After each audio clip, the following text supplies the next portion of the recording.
മനുഷ്യന് ഏറ്റവും കൂടുതൽ ചീത്തപ്പേരുണ്ടാകുന്നത് ഏത് സാഹചര്യത്തിലാണെന്ന് ചിന്തിച്ചിട്ടുണ്ടോ?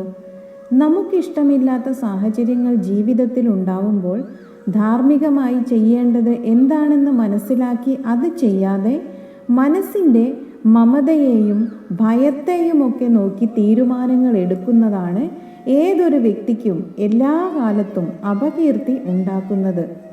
താൽക്കാലിക സന്ദർഭത്തിൽ ഇത്തരം മനസ്സിൻ്റെ ചാഞ്ചാട്ടത്തിനനുസരിച്ചെടുക്കുന്ന തീരുമാനങ്ങൾ ഒരു സമാധാനമൊക്കെ തരുമെങ്കിലും എല്ലാ കാലത്തും സമൂഹത്തിൻ്റെ മുന്നിലും നമ്മുടെ സ്വന്തം മനസാക്ഷിയുടെ മുന്നിലും നമ്മൾക്ക് സ്വസ്ഥത ഉണ്ടാവാൻ ഇത്തരം തീരുമാനങ്ങൾ നമ്മളെ അനുവദിക്കുകയില്ല.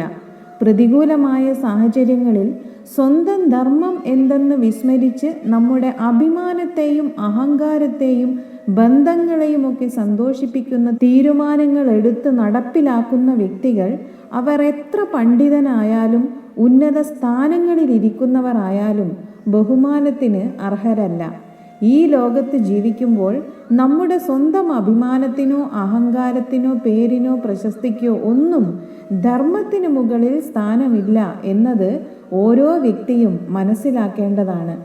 മഹാഭാരതത്തിൽ ശരശയ്യയിൽ കിടക്കുന്ന ഭീഷ്മരെ നാം എല്ലാം അറിയുന്നതാണ്.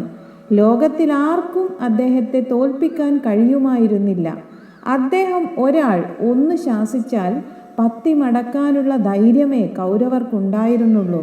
കാരണം ഭീഷ്മ പിതാമഹൻ എന്ന വ്യക്തിയുടെ കഴിവിൻ്റെ മേലുള്ള വിശ്വാസം ഒന്നുകൊണ്ട് മാത്രമാണ് കൗരവർ കുരുക്ഷേത്ര യുദ്ധത്തിന് ധൈര്യം കാണിച്ചത്. അദ്ദേഹത്തിന് ഒന്നും പറ്റാതെ നോക്കാൻ ബാക്കിയുള്ള യോദ്ധാക്കളെ എല്ലാം പറഞ്ഞേൽപ്പിക്കുന്നതിൽ നിന്നു തന്നെ പിതാമഹൻ ഉണ്ടെങ്കിൽ അവരെ പരാജയപ്പെടുത്താൻ പാണ്ഡവർക്ക് കഴിയില്ല എന്ന ഉറച്ച വിശ്വാസം നമുക്ക് കാണാൻ കഴിയും.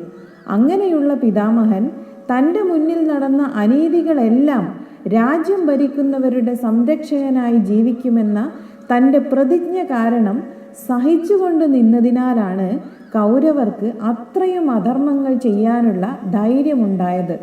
സ്വന്തം പ്രതിജ്ഞ എന്ന കാര്യത്തെ വിട്ട് അധർമ്മം നടക്കുന്ന ഏതെങ്കിലും സന്ദർഭത്തിൽ ധർമ്മത്തിന് വേണ്ടി ഒരു ചെറുവിരലെങ്കിലും അദ്ദേഹം അനക്കിയിരുന്നെങ്കിൽ കുരുക്ഷേത്ര യുദ്ധം എന്ന വിനാശകാരിയായ ഒരു യുദ്ധത്തിന് തന്നെ സാധ്യത ഉണ്ടാവുമായിരുന്നില്ല. ധർമ്മത്തിന് മുകളിൽ സ്വന്തം വ്യക്തിത്വത്തിന് ആര് കൂടുതൽ സ്ഥാനം നൽകിയാലും അതിൻ്റെ ഫലം ഒരിക്കലും നല്ലതായിരിക്കുകയില്ല.